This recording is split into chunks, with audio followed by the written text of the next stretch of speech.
genang air. Pada saat yang sama, kita perlu memangkas beberapa buah yang lemah. Setiap tanaman anggur hanya perlu menyisakan satu buah semangka yang lebih besar. Kami mengoleskan busa yang dibuat dengan mencampur sabun pencuci dan air pada buah. Adik saya mengoleskannya pada buah. Ini dapat secara efektif mencegah gangguan hama. Kami mencampur bubuk perangsang akar dengan air bersih hingga merata, lalu memasukkannya ke dalam wadah. Jika tidak ada bubuk perangsang akar, kita juga bisa menambahkan sedikit bir ke dalam air bersih, atau menambahkan sedikit susu murni. Hasilnya juga sangat baik. Metode ini bisa digunakan.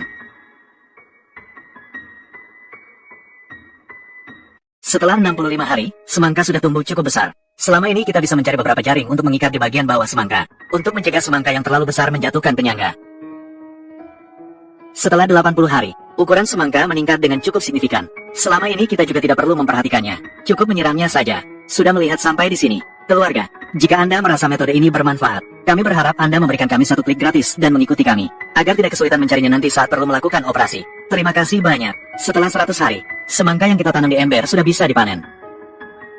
Dari video ini kita juga bisa melihat dengan jelas, ukuran semangka masih sangat besar. Ini adalah momen panen yang lain. Yang tersisa tidak perlu diajarkan lagi. Kita hanya perlu memetik semangka yang sudah matang. Tidak tahu apakah kalian sudah mempelajari metode ini.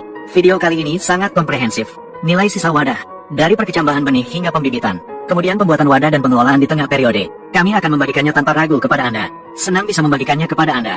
Semoga Anda menyukainya. Semangka umumnya ditanam dalam 3 musim. Bulan April, waktu penanaman musim semi adalah pada bulan Maret-April. Bulan April, waktu penanaman musim semi adalah pada bulan Maret-April. Bulan Juni, waktu penanaman musim panas adalah pada bulan Mei-Juni. Semangka menyukai tanah yang baik. Jadi disarankan untuk menggunakan tanah nutrisi. Selama masa tanam, kita bisa menambahkan pupuk organik atau larutan nutrisi untuk meningkatkan tanah.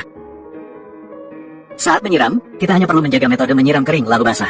Ingat untuk selalu menyiramnya sampai tuntas. Ingat untuk selalu membasahi tanah secara menyeluruh.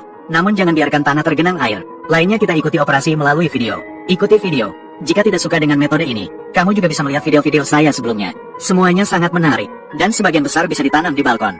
Jika di rumah, lakukanlah. Ini adalah cara yang baik. Bahkan jika hanya untuk mengisi waktu, ini adalah pilihan yang baik. Tidak hanya bisa makan sayuran dan buah-buahan yang ditanam sendiri, dan merasakan kebahagiaan dari hasil tersebut. Tidak hanya bisa makan sayuran dan buah-buahan yang ditanam sendiri, tidak membuat dan merasakan hasil dari hati, kebahagiaan dari pengalaman tersebut, dan bisa merasakan kesenangan dari menanam. Baiklah, saya yakin kamu sudah belajar cara yang sederhana dan praktis ini.